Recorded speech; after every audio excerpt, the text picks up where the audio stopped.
Welcome back. Okay, let's dive right into this explainer, because today we are exploring something absolutely fascinating, the future of education. Specifically, we're looking at the 2036 Dual Pathway Learning Commons. And, rather than just throwing a bunch of abstract theories at you, we're going to actually experience it. We'll be following a student named Maya through one complete day in her university and research pathway. So let's jump in and see what happens when intense academic research literally collides with real-world application.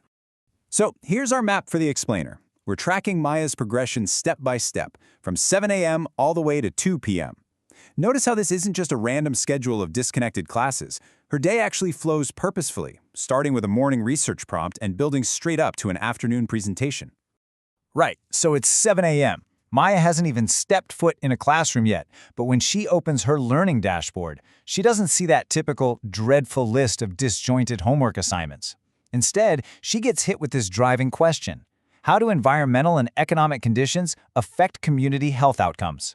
This isn't just a quick prompt to check off. It's the central intellectual puzzle she has to solve today.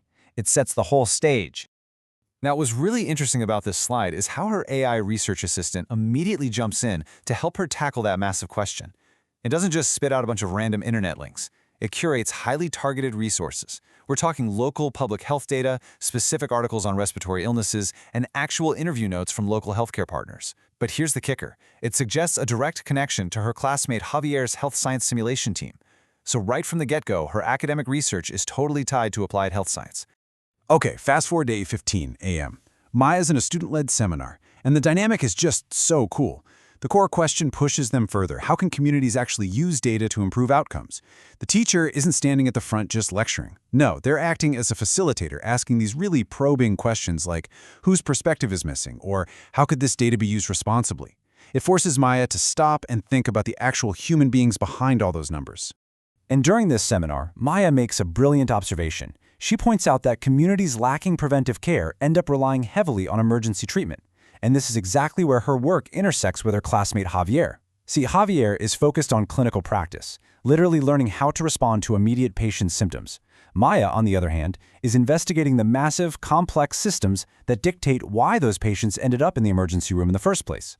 It perfectly illustrates the difference between researching root causes and practicing immediate clinical care.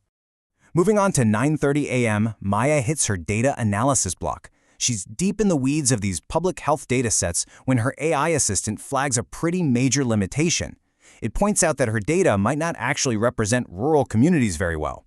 It prompts her to actively identify this gap, so she's not just passively absorbing data, right? She's actually learning to spot its blind spots. And Maya really takes that prompt to heart. She adds this exact, super powerful note to her draft. Data can reveal patterns, but it can also leave people out. That realization becomes the whole guiding principle for her research brief. She starts focusing her analysis on how everyday community conditions, things like, lack of internet, transportation issues, language barriers, and a lack of preventative care, how those things actively shape the health outcomes hidden in her numbers.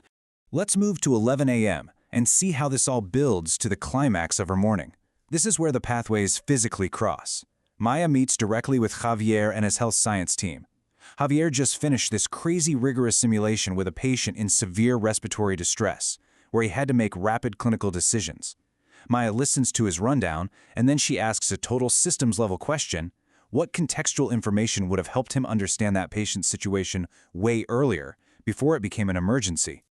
Javier's answer is just incredibly revealing.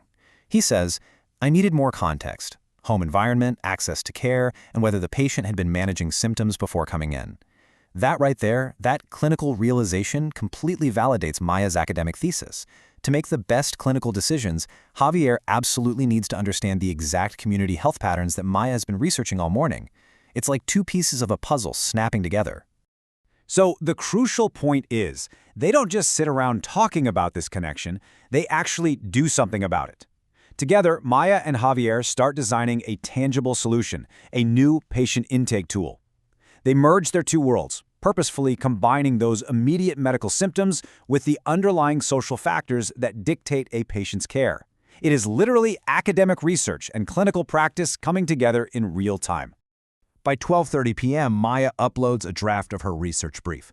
And she doesn't just get a simple, letter grade. Look at these diverse, multi-layer sources of feedback. The AI chimes in to help with structural organization and source comparisons. Her teacher pushes her on the academic rigor, asking for better evidence. And, crucially, a health science mentor reviews it to see if her recommendations would actually be practical in a real clinical setting. Her ideas are being stress-tested from every single angle. And thanks to that continuous feedback loop, Maya's learning dashboard is constantly dynamically updating. It's not some static report card at the end of the semester. It tracks her integrated skills right there in real time. She sees her argument development inching toward mastery, her data interpretation hits proficient, and she gets hard evidence added to her cross-pathway collaboration skills. She knows exactly what she's mastered today. All right, so it's 2 p.m. Maya pulls her final presentation together, and honestly, the sheer scope of this product is wild. It is miles ahead of a traditional high school term paper. She's got a fully cited research brief, a visual data summary to make the math digestible, incredibly practical recommendations for that intake tool she built with Javier, and a deep, thoughtful reflection on ethical data use. The whole shebang. Now, she doesn't just upload this to a Dropbox and call it a day. Maya actually has to stand up and present her findings to a real-world, authentic audience. We're talking teachers, healthcare mentors, community college partners, and actual local health professionals. She is practicing right now how to bridge that massive gap between academic research and the healthcare folks who can actually implement her ideas. And this brilliantly illustrates the core difference of the 2036 model. Maya isn't just playing school or checking boxes for college prep. She's doing the actual, rigorous work of a real researcher. She's analyzing evidence, collaborating with applied professionals, and finding real solutions. While Javier studies the patient right in front of him, Maya studies the massive, invisible systems built entirely around that patient. Their day-to-day pathways look completely different, but their end goals are deeply connected. Which brings us to the big, overarching philosophy of the 2036 Dual Pathway Learning Commons, preparing students for fundamentally different futures while teaching them to solve shared problems together. Maya and Javier are on completely different career tracks, yet today they tackled the exact same community health crisis. As we wrap up this explainer, I want to leave you with this provocative thought. How could this model of shared problem solving completely reshape education in your own community? And what real-world shared problems could your students start solving today?